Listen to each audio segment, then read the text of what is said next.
Our next section is the vasculitic syndromes. Now these are, we get commonly some questions asked. They're brief questions. They don't go into detail, but they do ask some questions on the vasculitides. So let's talk about this.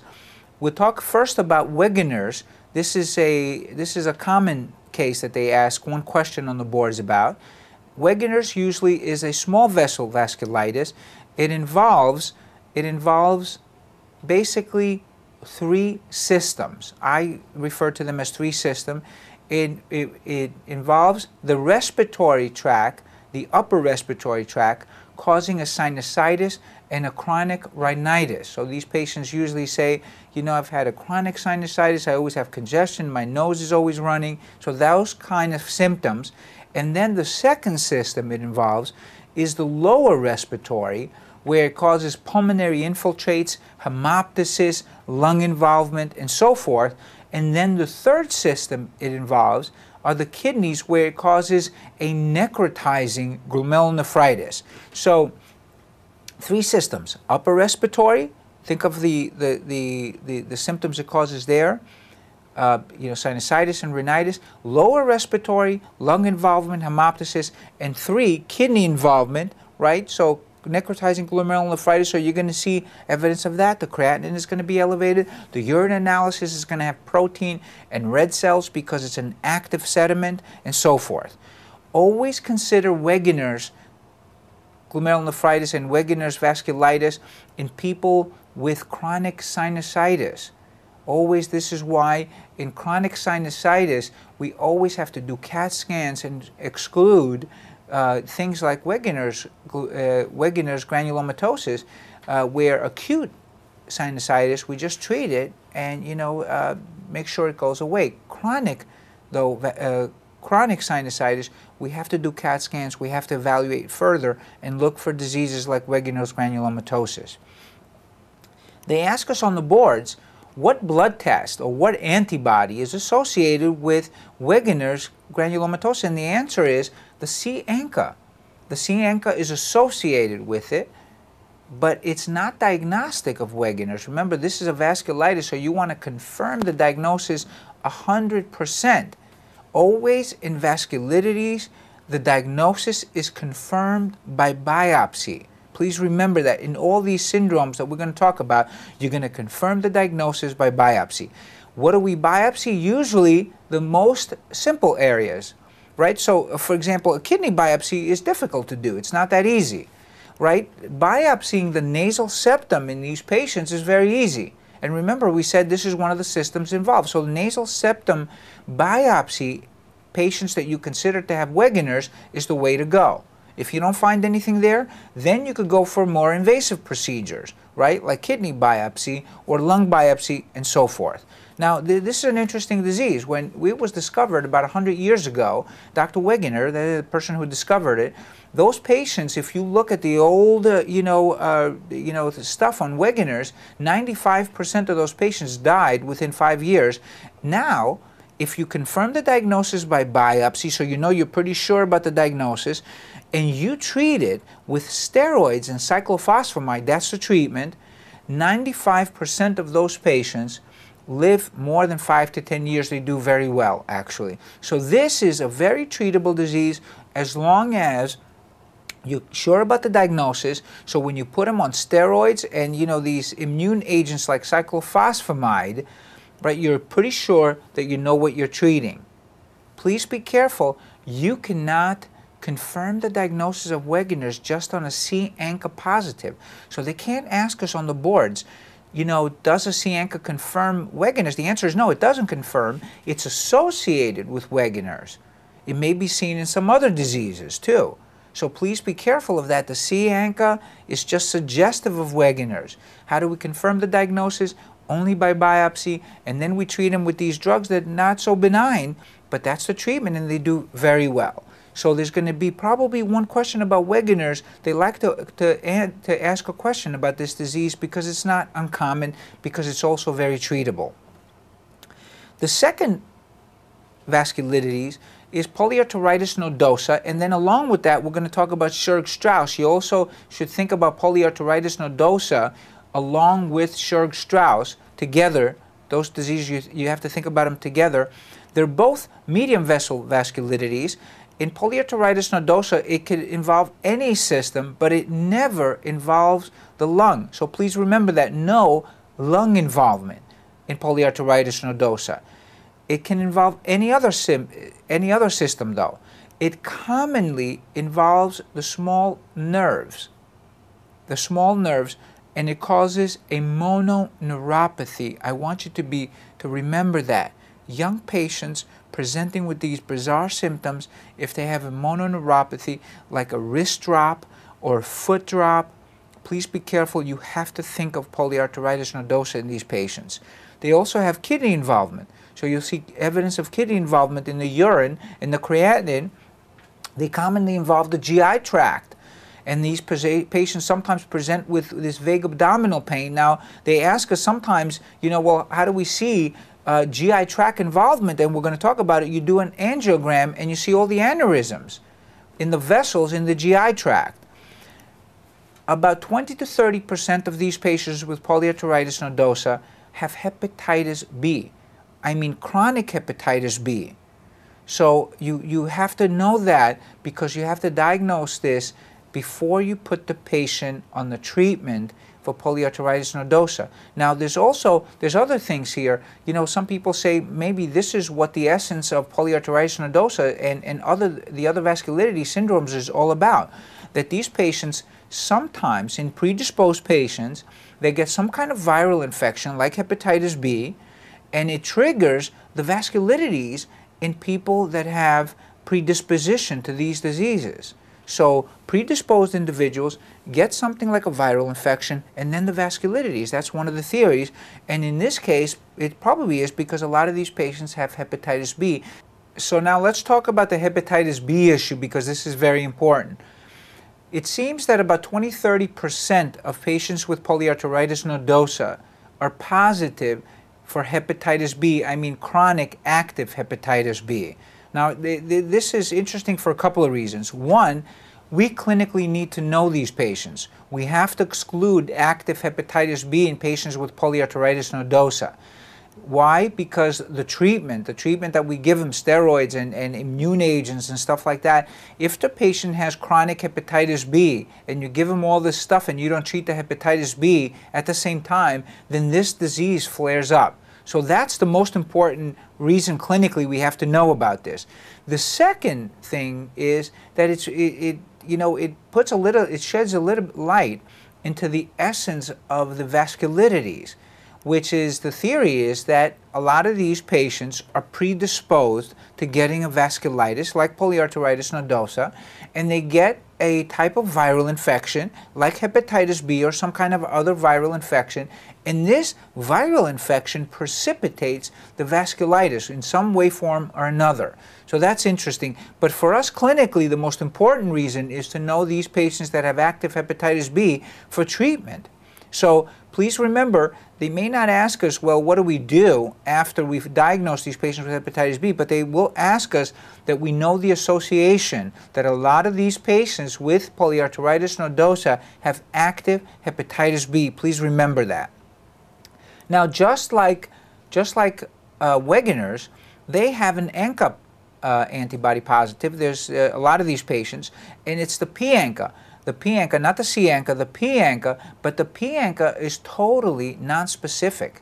It can be seen in another 5–6 types of vasculitis syndromes other than polyarteritis nodosa. So they will likely not ask us, is there a correlate with P-ANCA and polyarteritis nodosa, because it's seen in many other diseases.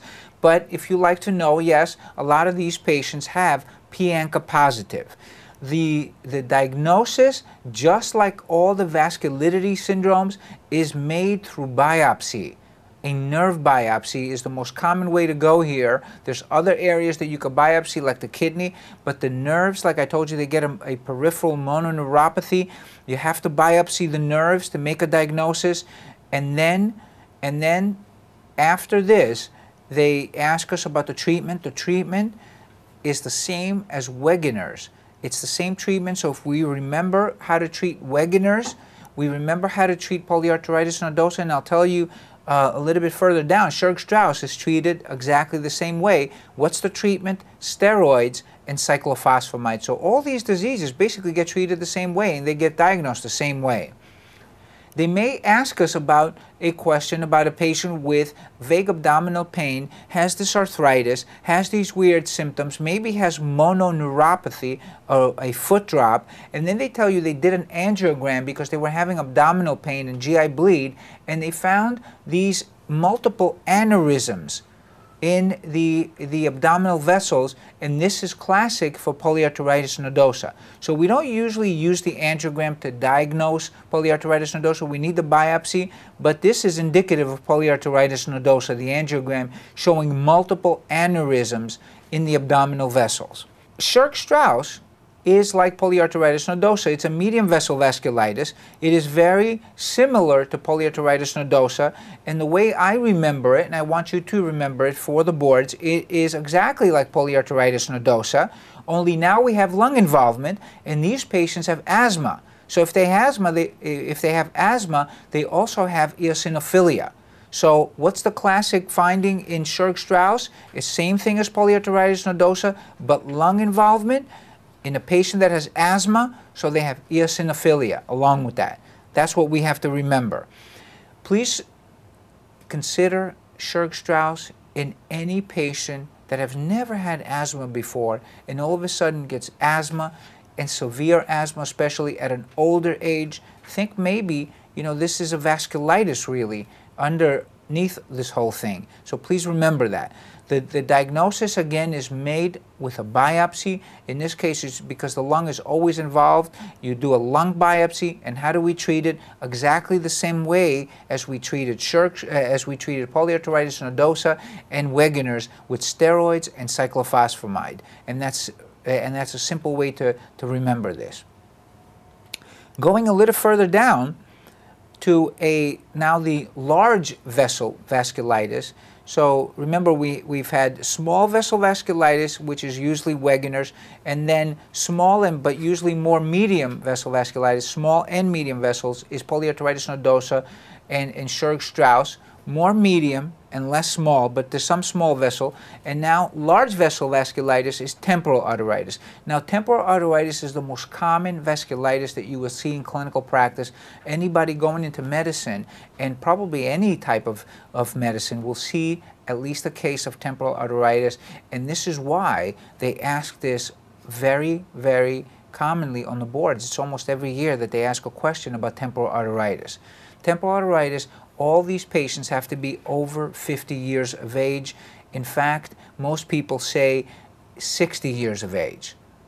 They're usually above 60 years of age, and they present with some interesting symptoms. They usually have headache. So new headache, new onset of headache in people over 50 years of age. You have to think about temporal arteritis. Some of these patients have scalp tenderness right over the temporal artery. So they tell you, I put my glasses on, or I comb in the morning, or I comb my hair, and my scalp is tender. It hurts very much. So that's another manifestation of the disease.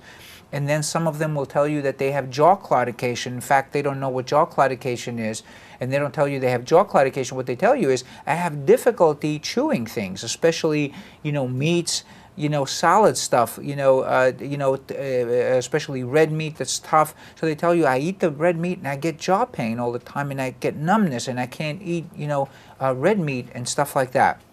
And then the last one that they get is the vision problems. When they get vision problems, blurry vision and stuff like that, you're in trouble, because these patients, this is what you worry about temporal arteritis, which is totally treatable, is that it involves the eyes, right, the vessels in the eyes. And these patients, if you don't treat the vasculitis, they go blind. Once they go blind, it may be irreversible. So once the patient has vision problems, you're in trouble. That you got to catch them before. A lot of these patients, maybe about 30–40% of these patients, have also an associated syndrome of proximal stiffness, and this is called polymyalgia rheumatica. I want you to remember this. So it's an association. It seems that polymyalgia rheumatica is also a vasculitis. It involves the proximal proximally, right? It's situated proximally, so the shoulders are very painful, right? The hips are very painful, so it's a pain syndrome. It's a pain and stiffness syndrome. It occurs with temporal arteritis, but we don't know exactly what happens in polymyalgia rheumatica, but I want you to know because they commonly ask a case of polymyalgia rheumatica that has really, you know, the patient has temporal arteritis, they get a headache, and that's the one you got to be careful about.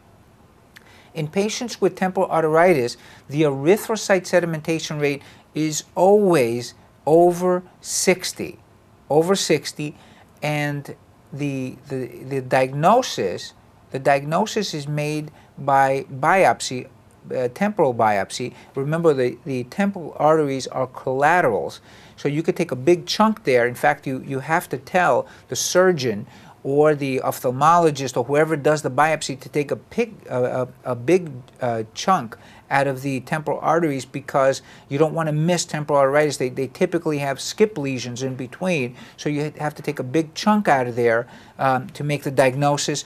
And the treatment is 60 milligrams of prednisone. So the mnemonic that I remembered always is 60, 60, 60. The patient is usually over 60 years of age, right? We said 50 just to, you know, to be sure, but the patient is usually over 60 years of age. The erythrocyte sedimentation rate is over 60, and what you do is you put him on 60 milligrams of prednisone. Now, I'm going to tell you a couple of things that they've asked here about the treatment and what is the next step and so forth, and then we're going to do a case. The temporal biopsy takes about a couple of weeks to do. By the time you get the patient to the surgeon, by the time the guy does the biopsy, by the time the biopsy results come back, it's going to take a couple of weeks. And if the patient really has temporal arteritis within those 2 weeks, they could lose their vision and go blind. So if a patient has symptoms consistent with temporal arteritis, the first test to do is you do erythrocyte sedimentation rate. If it's elevated above 60, you have to put the patient on 60 milligrams of prednisone before the biopsy is completed. Everybody, I hope, understands that. We have to put the patient on prednisone and then do the biopsy. The prednisone doesn't change the biopsy results. If the biopsy comes back negative, stop the prednisone. If the biopsy is positive, you continue the prednisone. Now, the erythrocyte sedimentation rate, 100% of patients with temporal arteritis have an elevated erythrocyte sedimentation rate. For your purpose, for step 2, 100% of these patients, all of these patients will have elevated erythrocyte sedimentation rate. So if you do the SED rate, if you do the erythrocyte sedimentation rate, and it's less than 60, you don't have to worry about temporal arteritis, because I just told you 100% of these patients have elevated erythrocyte sedimentation rates, and you don't have to start prednisone. So the patient's over 60, you do the SED rate. If it's over 60, start the patient on prednisone. If it's less than 60, it's something else. You don't start the prednisone. You know, try to find out what the reason of the headache is and the symptom is. It's not temporal arteritis. So I hope people understand that. And along with that, let's do this case. So a 72-year-old woman comes to you with right-sided headache for about 4 weeks. So she does not have history of migraines and does not report visual changes. That's good. You don't want her to, because that's really late in the disease. She also has low-grade fever and hip stiffness. So now you say, wait a second, what's this hip stiffness all about here? Maybe this patient has headache, right-sided headache from temporal arteritis, and maybe this hip stiffness is the polymyalgia rheumatica that we talked about before. The exam is unremarkable. You don't see any tenderness there, but you don't have to find anything on the exam. What is the next step in this case? The answer is, the next step in this case is to get an erythrocyte sedimentation rate. If the SED rate is elevated, put the patient on prednisone and send her for a biopsy. You have to do the biopsy because you have to confirm the diagnosis. If the SED rate is low, she's got another reason for the headache. Something else is going on. It's not temporal arteritis, because I told you 100% of these patients have elevated SED rates. Also, let's say you diagnose a patient with temporal arteritis, you put the patient on prednisone, you did the biopsy, you confirmed the diagnosis. They may ask us on the boards, how do you follow the disease activity? Are we treating the disease well? Is the disease getting better? Because once we put the patient on prednisone, the patient is going to feel great. This is like the miracle cure for temporal arteritis. They feel great. But the question is, subjectively, you're getting the patient to tell you, things are going well, but you want objective stuff too. And the answer is, how do I follow disease activity? Is to follow the erythrocyte sedimentation rate. Once the patient starts to feel better and the sed rate starts to come down, right, and stays normal for a while, then I know I could decrease my prednisone dose, right? Decrease the prednisone dose and see if I could get the patient off prednisone. So temporal arteritis, we will likely see a question on the boards. Please know this stuff that we just talked about temporal arteritis, because it's a very, very common disease, and know the association with polymyalgia rheumatica. Now, the erythrocyte sedimentation rate in this patient is 110. What is the next step now, right? We know that. Put the patient on prednisone, right? And then get the biopsy. You have to get the biopsy at the same time. You have to get the biopsy because you have to confirm the diagnosis. You confirm the diagnosis by finding the characteristic giant cells on the right temporal artery biopsy. She's taken 60 milligrams of prednisone and already feels much better. What is the next step now? Now the next step is to follow the sed rate. Get a sed rate, see if it's come down to normal. Maybe you could start tapering off the prednisone. You don't want to taper too quickly. You want this sed rate to be normal for at least, a couple of weeks, maybe a month or so, and then you're going to start tapering off the prednisone, because prednisone is not good, especially for people in this age group. It causes osteoporosis, it causes cataracts and so forth. It's not a good drug, but it's a great drug for the treatment of temporal arteritis. So that ends our vasculitis syndromes.